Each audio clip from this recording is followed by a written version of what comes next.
¿Qué tal, amigos de la revista C4? Una vez más con ustedes en su programa Revista C4 por Vea Canal. Esta vez tenemos a un personaje que ha sido historia en la lucha jurídica de nuestro país. Un hombre que ha bregado en todos los ámbitos del sistema jurídico de Guatemala. Se trata del abogado Francisco Palomo. El licenciado Palomo ha tenido una carrera muy controversial, ha estado en casos de alto impacto y le agradecemos al licenciado Palomo que nos dé la oportunidad de conocer su pensamiento de primera mano con respecto a la justicia guatemalteca. La primera pregunta directa y al hueso. Licenciado Palomo, ¿la justicia en Guatemala funciona o no funciona? No funciona la justicia en Guatemala y las razones son múltiples. Yo le diría que en Guatemala, como se ha dicho durante mucho tiempo, no hay un verdadero Estado de Derecho, lo que hay es un Estado de legalidad.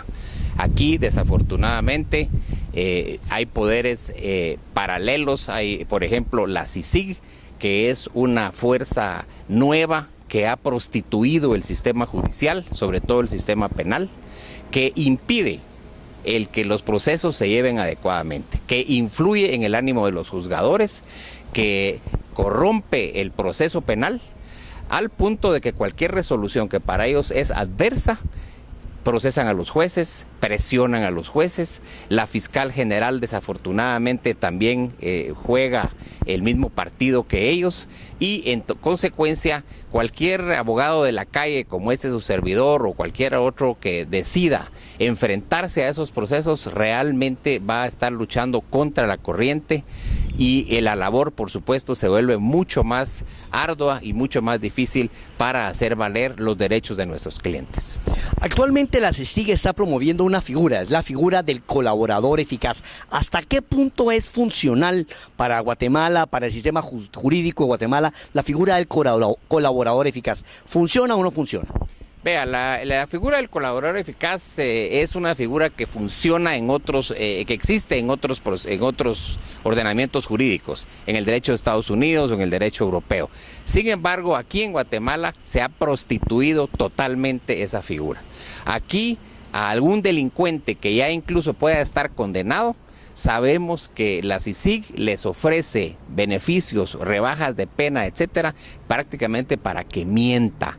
No le están diciendo que diga o que aporte pruebas que ayuden a condenar a un delincuente mayor, que es la idea del colaborador eficaz o el testigo protegido, sino que se ha prostituido de tal forma que, como ya se ha hecho público y ya es del conocimiento general, a personas, a verdaderos delincuentes, simplemente les ofrecen prebendas que encima de todo no les cumplen totalmente para que mientan. Y estas personas se han prestado, tristemente, que son personas de moral muy dudosa, a acusar a cualquier persona que la CICIG le diga. Y con esas pruebas, tristemente, han llegado a condenar a personas que, si no fuera por esas pruebas falsas, hubieran salido absueltos. Eso verdaderamente es una prostitución de los procesos.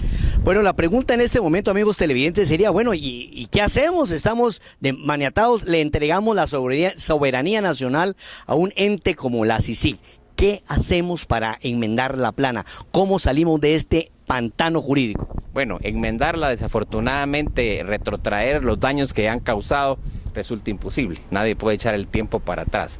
Pero la lucha que cualquier ciudadano serio o cualquier ciudadano que se la lleve de guatemalteco es para que no se prorrogue el mandato de la CICIG y que salgan de Guatemala lo antes posible.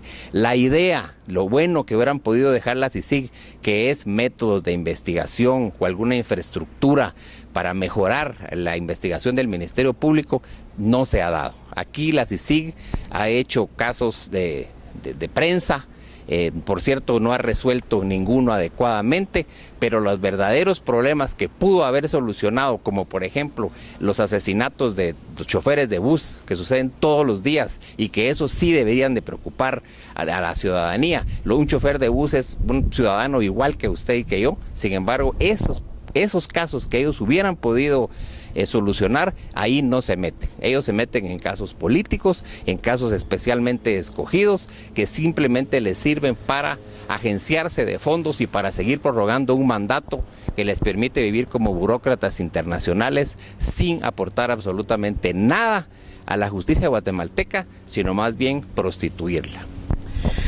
Vemos que el licenciado Palomo mencionó una palabra clave en lo que es la persecución política y persecución jurídica en Guatemala, la mediatización de los casos.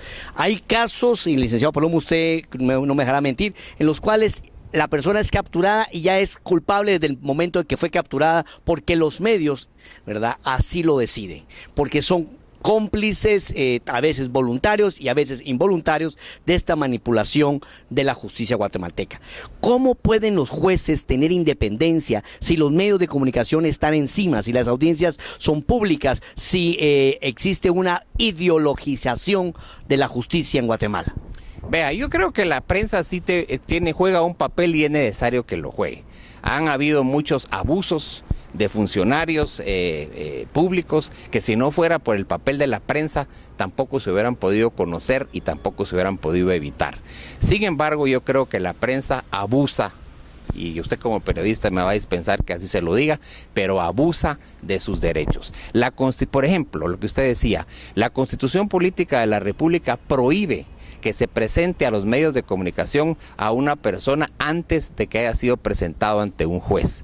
Y en Guatemala todos los días vemos que capturan a una persona, lo exhiben públicamente, lo condenan prácticamente en la vindicta pública muchísimo antes de que haya tenido siquiera la oportunidad de aparecer ante un juez. Esa es una violación constitucional que sucede todos los días y que, por supuesto, agravia a cualquier persona que tristemente pueda ser sindicada de cualquier delito. ¿Qué me dice acerca de la ideologización de la política? Revivir heridas del pasado para mantener un status quo o una confrontación, como en el caso de Ríos Montt y los otros casos a juicios de militares. Bueno, eso es una terrible vergüenza, diría yo, nacional, y una pena, porque contradice totalmente los acuerdos de paz. La idea de cuando se firmaron los acuerdos de paz era precisamente que se firmara una paz firme y duradera, que se olvidara las tragedias y los horrores de la guerra y que cada quien se fuera a trabajar en lo que tenía que trabajar. Sin embargo, aquí, por intereses foráneos y de ONGs que viven de las donaciones que perciben, no dejan que se cierren las heridas e inician procesos, por cierto, solo contra los militares. No hay procesos contra los guerrilleros. Eso, por supuesto, que no tiene ninguna justificación, es simplemente producto de ideologías izquierdizantes totalmente fuera de lugar. Y lo interesante es que si usted platica con gente reconocidos, gente de izquierda que combatió, que estuvo en la guerrilla, como por ejemplo el licenciado Gustavo Porras, podrá darse cuenta que ellos no son los que están en eso. Para ellos la guerra sí terminó y la paz se firmó. Tristemente, los que están reabriendo las heridas, queriendo juzgar a los militares, olvidándose que firmamos una paz, son gente que ni había nacido en la época del conflicto armado, o gente que no sabe lo que realmente aquí sucedió, que están izando banderas simplemente por intereses económicos, y eso es una vergüenza nacional. Licenciado Palomo, vemos que Guatemala está enfrentando una crisis de inseguridad, no hay certeza jurídica, se dan leyes, luego se retraen, el Congreso está paralizado. No como abogado, como analista político, como un hombre de cientos de batallas, ¿cómo ve usted la situación política de Guatemala y la estabilidad del gobierno actual? Bueno, yo creo que el gobierno actual desafortunadamente no ha cumplido con la promesa de seguridad, que fue su bandera con la cual ganó las elecciones, y yo creo que el ciudadano en general, que creía y sigue creyendo que este gobierno tenía la posibilidad de dar seguridad ciudadana, y desafortunadamente creo que está desbordado. Yo sí veo que El Ministerio Público necesita hacer totalmente una reingeniería. No es posible que esté dirigido por una persona que solamente tiene intereses políticos y que hay fiscales que están haciendo verdaderos milagros para llevar los casos investigándolos, pero que no cuentan con la infraestructura y con los fondos necesarios. El Ministerio de Gobernación, también dirigido por una persona con absoluta capacidad para hacerlo, pero que está luchando contra la corriente porque igual encuentra un montón de valladares que le impiden hacer un trabajo adecuado. Y si a eso le sumamos que tristemente los tribunales no funcionan, lo que pasa es que el ciudadano ha perdido totalmente la confianza en el sistema jurídico y opta por hacerse justicia por su propia mano, y esa es la causa de la violencia en este país. Bueno, amigos televidentes, agradecemos al licenciado Francisco Palomo por su tiempo, por su valentía de compartir con nosotros sus pensamientos. Le deseamos lo mejor y seguimos con más acá en Revista C4 de Vea Canal. Muchas gracias.